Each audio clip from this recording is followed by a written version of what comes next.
In this video, I'm going to talk all about spinning advent, and I'm going to show you a couple of scrappy crochet blankets and try to convince you to crochet with your hand spun, because it's definitely, once you start, you never want to go back.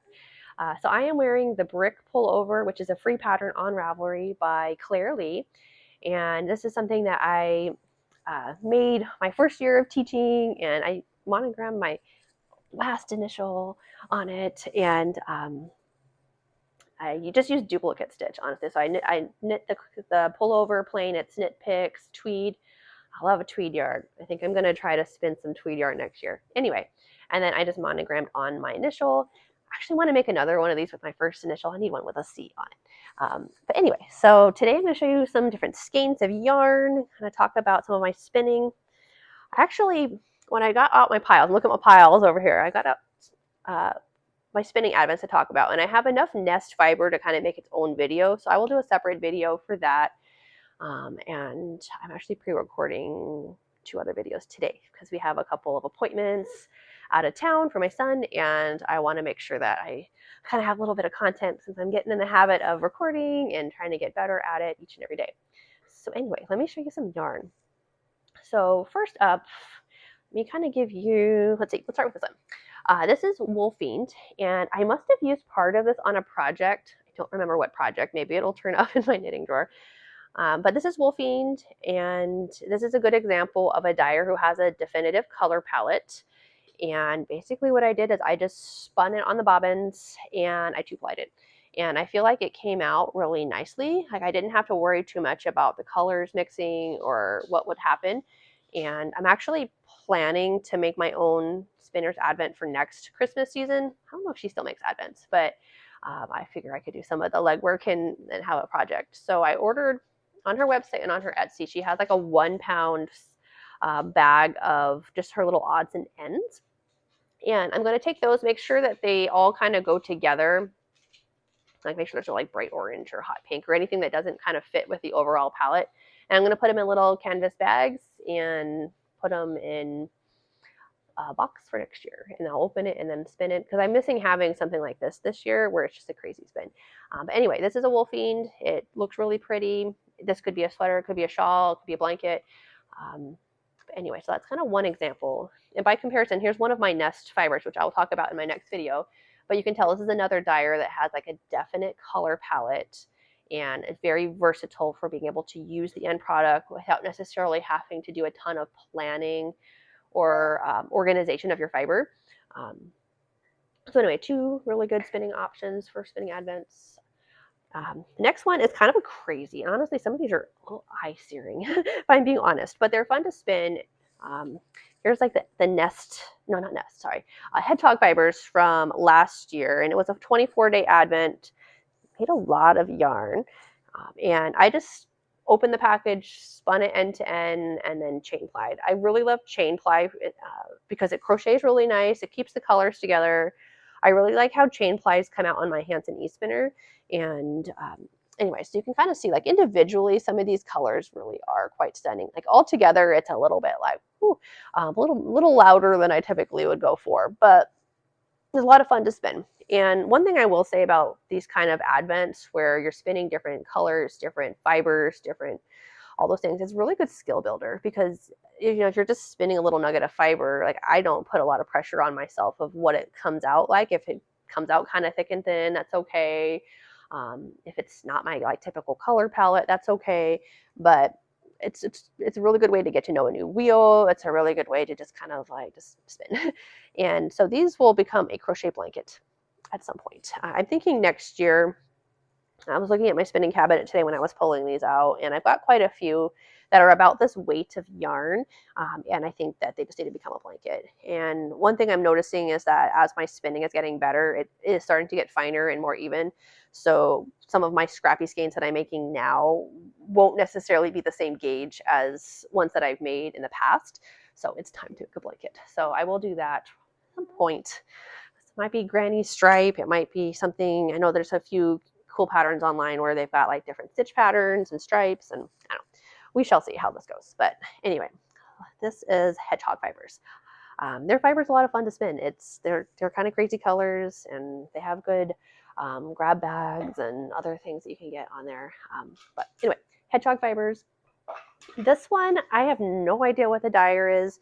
Sometimes when you go on Etsy, my next two, I don't know. I mean, I guess I could look them up, but like it's just like sometimes you just go on, you search for Advent on Etsy, you get a random seller and they have fun stuff, you buy it, you spin it. And so this is an example of that. You can kind of see how my spinning has evolved for sure. This looks very much more thick and thin art yarn. The colors are fantastic. I mean, they're bright. I wouldn't necessarily wear a sweater with these colors, maybe color work. And there's sparkles in here. But it has very jewel tone. It does have a definite color palette. And this will be excellent in a blanket one day. But this is kind of just another example of just something that was fun when I was new to my flat iron. This was a nice project to kind of learn how to spin on it and get kind of comfortable with it without necessarily having a big sweater spin to be consistent over a long haul. So that's another one.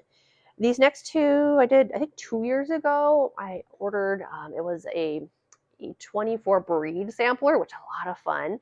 And there was a lot of new to me things on there. And some of this came out great and some of it was kind of like, it's not perfect, but it was a good way to kind of try some different breeds.